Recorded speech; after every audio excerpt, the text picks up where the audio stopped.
हूं माधव और आप देख रहे हैं किसान तक। मेरे साथ चतर सिंह जाम जी हैं।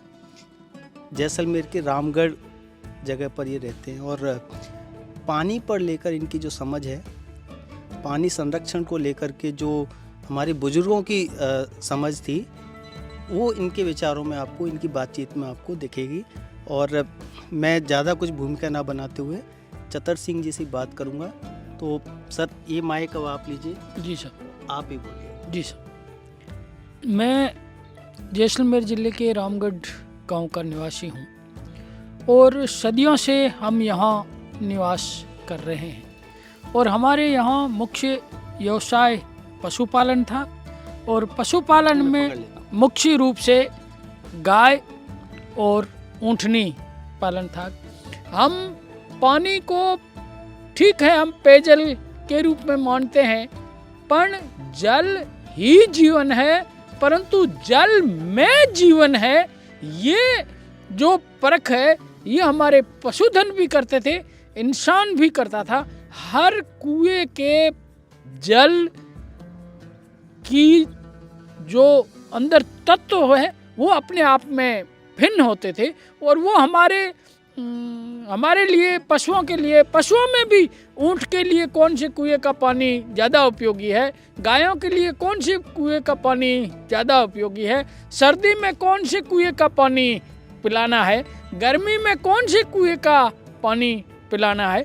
जो सर्दी में जिसे हम भारी पानी बोलते हैं, वो भारी पानी पीने से पाचन क्रिया थोड़ी धीमी चलती है, तो धीमी चलने से वो जो भूख है वो कम लगती है और शरीर को ऊर्जा ज़्यादा समय तक रहती है। इस कारण सर्दी में पशु, गाय, बैल, भेड़, बकरी, ऊँट का स्वास्थ्य अच्छा रहता है और गर्मी में पाचन क्रिया जल्दी हो तो उससे थोड़ा अच्छा महसूस होता है, तो उसके लिए फिर अच्छा पानी, जो मीठा पानी बोलते हैं जिससे पाचन क्रिया, तो गर्मियों में हम वो कुएं का पानी पिलाते हैं। पर हमारे यहाँ की वनस्पति में एक ऐसे तत्व है जो प्यास बुझाते हैं और ऊँटनी 15 दिन 20 दिन, और जैसे हर पंखवाड़ा 15 दिन का होता है, तो सर्दी के दिनों में आप समझ लो दिसंबर जनवरी में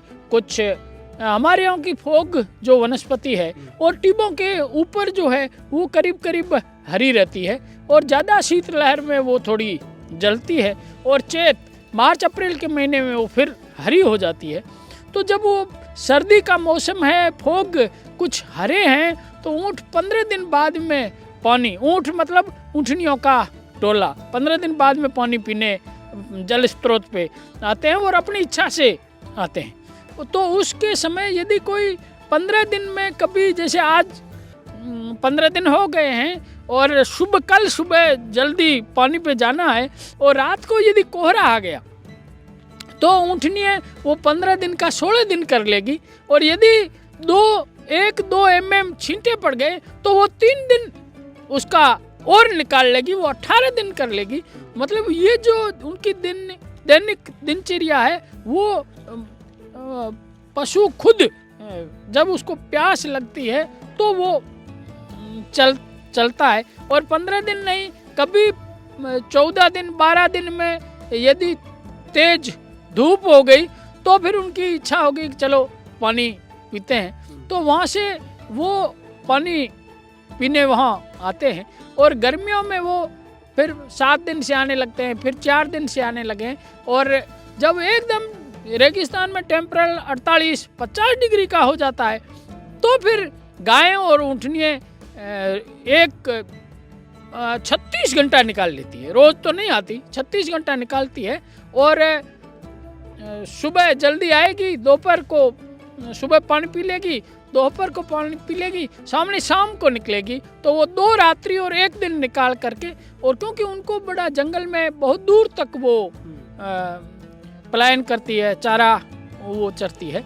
दूसरा, हमारा पशुपालन आधार रहा है तो हम गायों को भी 2 दिन से 3 दिन से 5 दिन से, यदि तुम्बा वनस्पति जो है, यदि तुम्बा मिल जाए तो फिर वो गायें 2-2, 3-3, 4-4 महीने तक बिना पानी सर्दी के दिनों में वो रह जाती है साहब।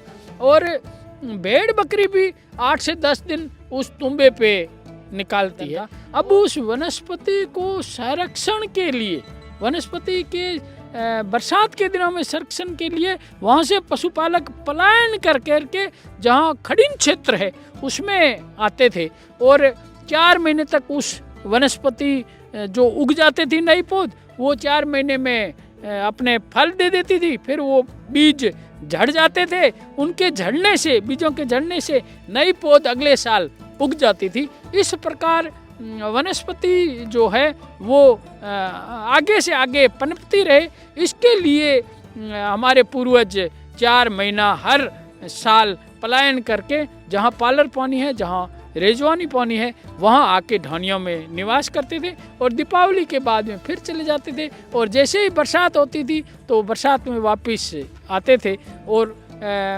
4 महीना जो पालर पानी है, तालाब का जो पानी है, वो पी के अपना पशुपालन को गुजारा करके फिर जाते थे। आप देख रहे थे किसान तक। शुक्रिया। हमसे है दुनिया, हमें कुछ करके दिखाना है। मिट्टी मेरी, सेहत मेरी, खेती का नया जमाना है। किसान तक, खाना है तो उगाना है।